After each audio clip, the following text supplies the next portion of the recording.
Asam pedas pari, lada hitam. Masak pedas-pedas sikit sedapnya. Mula-mula kita tumiskan bawang ros dan juga serai yang kita dah titik. Letakkan bahan kisar. Bahan-bahan kisar tu macam biasa kita nak buat asam pedas tu. Kemudian kita letakkan cili kering yang kita dah kisar halus. Banyak mana mengikut suka kita. Letakkan garam sedikit serbuk perasa dan saya letakkan 1 sudu besar lada hitam yang ditumbuk kasar. Tutup dan biarkan kita punya bahan tumisan ni betul-betul pecah minyak. Lepas tu kita letakkan kita punya ikan yang kita dah basuh bersih dan rendam dengan asam serta limau.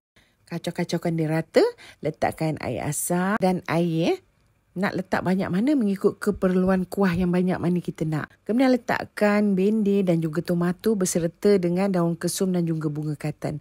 Biarkan mendidih. Bila dah mendidih dan kita punya ikan pun dah masak, tutupkan api siap untuk dihidangkan. Cubalah sedap sangat.